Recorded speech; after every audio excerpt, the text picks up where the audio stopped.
Saudara, bicara soal makanan ini selalu menarik. Banyak orang sebelum makan sibuk memfoto hidangan yang ada di meja lalu posting di medsos. Banyak orang pula tertarik mencoba menu baru yang sajiannya itu menggoda mata dan selera. Apalagi kalau makanan yang tersaji sudah menggoyang lidah, pastinya kebanyakan orang menjadi lupa diri. Artinya makanan yang dikonsumsi tidak lagi bertujuan sebagai pemenuhan akan kebutuhan jasmani, tapi sekedar untuk memanjakan lidah dan memuaskan keinginan untuk mengisi perut secara berlebih, sehingga orang tidak ambil pusing tentang dampak yang ditimbulkan dari cara makan yang demikian. Yang penting itu enak, puas, dan kenyang. Bahkan ada yang bilang, hidup cuma sekali bro, enjoy aja, makan semua yang engkau mau. Saudara, apa kata firman Tuhan soal hal ini? Amsal 25 ayat 16 mengatakan, kalau engkau mendapat madu, makanlah secukupnya. Jangan sampai engkau terlalu kenyang dengan itu, lalu memuntahkannya. Matius 6 ayat 11, firman Tuhan berkata begini, berikanlah kami pada hari ini makanan kami yang secukupnya. Dan Pengkhotbah 3 ayat 13 berkata, dan bahwa setiap orang dapat makan, minum, dan menikmati kesenangan dalam segala jerih payahnya, itu juga adalah pemberian Allah. Jadi kalau kita masih bisa makan, itu adalah anugerah. Namun tidak berarti kita dapat makan secara berlebihan alias rakus. Firman Tuhan mengajarkan kepada kita bahwa apapun yang berlebihan itu tidak baik. Kita harus belajar untuk bisa berkata cukup terhadap makanan. Mari kita ingat kembali peristiwa ketika bangsa Israel diberi makan oleh Tuhan Allah. Mereka semua diminta untuk mengumpulkan makanan secukupnya. Perintah Tuhan dalam Keluaran 16 ayat 16 berkata begini, pungutlah itu tiap-tiap orang menurut keperluannya. Masing-masing kamu boleh mengambil untuk seisi kemahnya, segomer seorang menurut jumlah jiwa. Kita perlu makan secukupnya agar tubuh tidak menjadi sakit. Sekalipun madu banyak memberi manfaat bagi kesehatan, namun bila dikonsumsi secara berlebihan, katanya kandungan fruktosa di dalamnya itu bisa menyebabkan gangguan pencernaan. Saudara, ada ungkapan health is wealth. Kesehatan adalah harta yang tak ternilai. Begitu pentingnya arti kesehatan bagi kita, sehingga yang kita pikir tentang tubuh akan berpengaruh pada cara kita memperlakukan tubuh itu sendiri.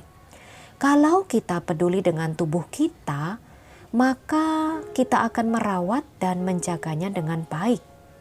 Ada keseimbangan antara aktivitas, pola makan, dan istirahat.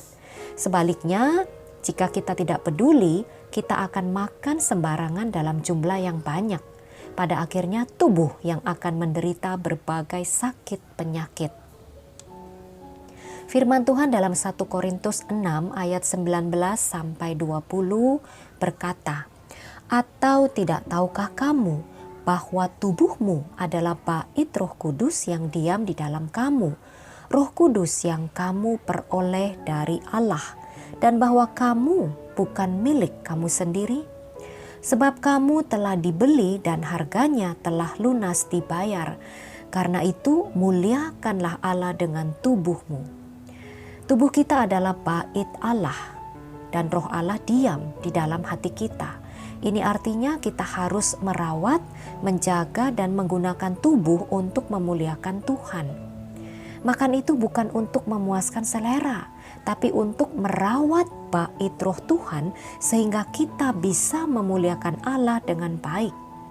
Jadi apapun tindakan yang kita lakukan, motifnya adalah agar kita bisa tetap sehat sehingga tubuh ini bisa dipakai Allah bagi kemuliaannya. Saudara, tentu kita semua setuju bahwa soal hidup dan mati itu ada dalam kuasa dan tangan Tuhan sepenuhnya. Tapi urusan menjaga dan merawat tubuh sepenuhnya ada di tangan kita. Bukan salah kita jika terlahir dalam keadaan sakit atau tidak sempurna, tapi menjadi salah diri sendiri jika kita terlahir sehat lalu menjadi sakit karena kita lalai menjaga kesehatan dengan makan sembarangan dan rakus. Saudara, kita akan menuai apa yang kita tabur. Kalau tubuh terus-menerus menerima sampah, maka jangan heran kelak kita akan mengalami banyak gangguan. Kalau sudah demikian, jangan lalu mencari kambing hitam. Jangan terus bertanya kepada Tuhan, "Tuhan, mengapa Engkau memberi pencobaan atas penyakit ini kepadaku?" Mari saudara, kita jaga fokus dengan berlatih menguasai pikiran, mata, dan mulut agar kita tidak menjadi rakus. Mari belajar menikmati makanan dengan mengonsumsinya secara tidak berlebihan. Ingatlah akan firman Tuhan yang satu ini di Amsal 23 ayat 2. Taruhlah sebuah pisau pada lehermu bila besar nafsumu. Katakan cukup pada makanan agar kita tetap sehat demi untuk memakai tubuh jasmani ini bagi kemuliaan Allah. Munculkan terus kesadaran untuk memuliakan Tuhan dengan tubuh kita melalui kebiasaan makan dan minum yang sehat dan secukupnya. Jaga fokus, jangan rakus.